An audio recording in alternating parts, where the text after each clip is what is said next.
Les violations des droits de l'homme en Chine sont un problème. Mais le PCC a une excellente solution. Les droits de l'homme marxistes.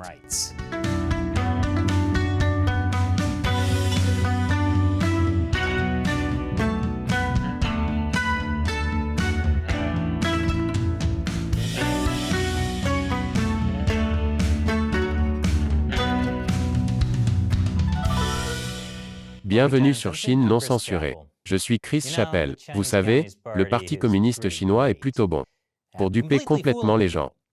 Le parti a réussi à faire croire aux gens qu'il est totalement pacifique, ou qu'ils ont sorti 800 millions de personnes de la pauvreté, ou que la Chine est toujours une opportunité d'investissement irrésistible. Ouais, continuons à injecter de l'argent dans un régime autoritaire, qui utilise le viol comme une forme de torture. Mais toute cette histoire de viol comme torture est en fait un problème pour le parti.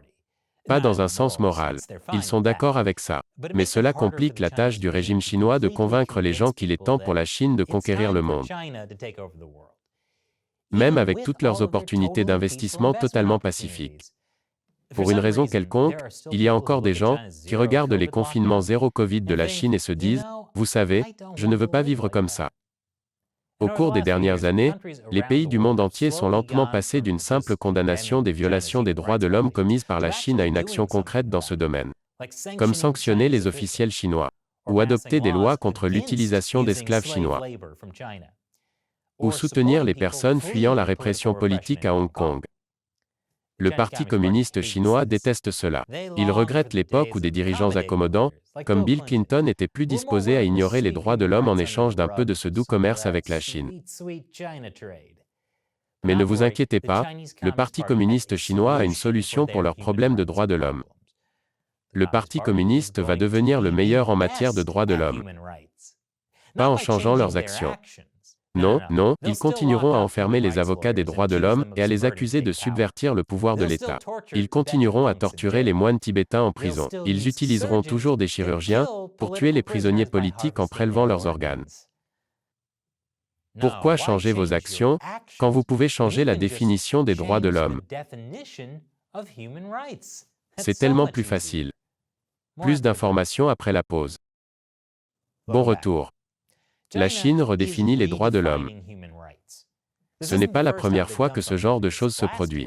L'année dernière, ils ont décidé de redéfinir la démocratie, pour une raison similaire. Le Parti communiste chinois faisait face à trop de critiques pour son autoritarisme. Pendant des années, le parti a combattu ces critiques en dépeignant la démocratie comme faible, chaotique et inefficace. Et cela a plutôt bien fonctionné. Beaucoup de gens ont admiré l'autoritarisme chinois pour sa capacité à faire avancer les choses. La démocratie, c'est bien beau, mais le Parti communiste chinois fait en sorte que les trains à grande vitesse soient à l'heure. Mais à mesure que la répression du parti devenait plus visible, qu'il commençait à renforcer son armée et à influencer les pays du monde entier, les trains à grande vitesse ne suffisaient plus. Alors, au lieu de critiquer la démocratie, le Parti communiste a dit « Eh, nous sommes aussi une démocratie. En fait, nous sommes la meilleure démocratie. » Oui, le Parti communiste s'est fondamentalement défini comme une démocratie, et a dit aux autres pays que s'ils disaient que la Chine n'était pas une démocratie, cela faisait d'eux des tyrans. J'ai fait un épisode entier sur ce sujet, y compris comment tout a commencé avec le président Mao. Jetez-y un coup d'œil. Maintenant, il est temps pour la Chine d'avoir non seulement la meilleure démocratie, mais aussi les meilleurs droits de l'homme. C'est ce qu'a déclaré le dirigeant chinois Xi Jinping dans un discours qui vient d'être publié dans Chushu, le journal théorique officiel du Parti communiste chinois. Chushu signifie « recherche de la vérité ». C'est un peu comme si les végétariens nommaient leur journal officiel « La viande est délicieuse ». L'article de Xi Jinping s'intitule « Suivre inébranlablement la voie du développement des droits de l'homme en Chine et faire progresser la cause des droits de l'homme en Chine ». Ce qui vous donne une bonne idée de l'amusement que procure la lecture de la théorie communiste. Je vais vous donner la version Cliff's Note. Le message le plus important est que la Chine a les meilleurs droits de l'homme. Ce qui signifie que le Parti communiste chinois doit gagner la lutte internationale pour les droits de l'homme. Parce que c'est ça, les droits de l'homme. Battre les autres pays, en particulier l'Amérique. Xi Jinping dit que la Chine doit occuper le terrain moral des droits de l'homme. On pourrait penser que c'est difficile pour un pays qui utilise le viol comme forme de torture et tue des dissidents pour leurs organes. Pas du tout. Parce que les pays occidentaux sont les vrais responsables des pires violations des droits de l'homme.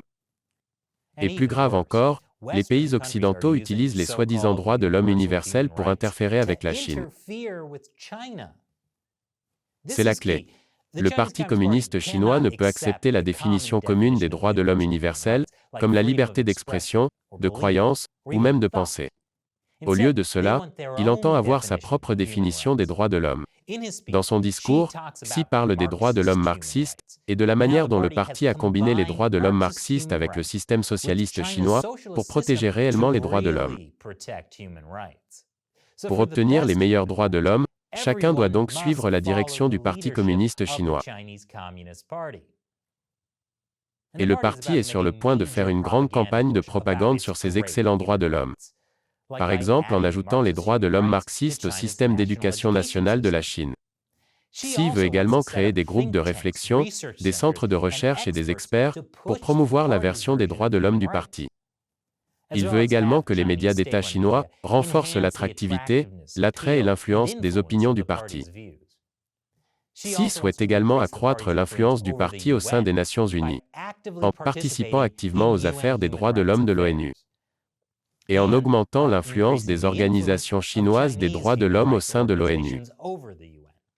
Bien sûr, ces organisations sont en fait dirigées par le Parti communiste chinois. Le Parti communiste chinois veut également influencer d'autres pays en voie de développement et leurs idées sur les droits de l'homme. Le Parti communiste chinois est déjà en train de changer la définition des droits de l'homme. Et il a réussi. Il suffit de regarder la récente visite en Chine de la commissaire aux droits de l'homme des Nations Unies, Michelle Bachelet. Elle a essentiellement accepté la version du régime chinois concernant la persécution des Ouïghours. Elle n'a pas parlé de génocide. Au lieu de cela, elle a repris le langage de Pékin sur le contre-terrorisme et la déradicalisation, a loué le rôle de la Chine dans le multilatéralisme et a vanté les réalisations du PCC dans l'éradication de la pauvreté. Bachelet a avalé la propagande du parti et a blanchi ses atrocités en matière de droits de l'homme. Quelle victoire pour le PCC! C'est ce qu'ils veulent voir se produire dans le monde entier. Ne jamais être remis en question ou tenus responsables de leurs atrocités en matière de droits de l'homme. Que leur définition des droits de l'homme soit acceptée. Ainsi, le Parti communiste chinois peut exporter son autoritarisme numérique en Amérique latine. Il peut former la police des îles Salomon à réprimer les protestations. Il peut exploiter les travailleurs en Afrique. Et ce n'est pas le genre de monde dans lequel nous voulons vivre. Merci d'avoir regardé cet épisode de Chine non censuré. À la prochaine fois.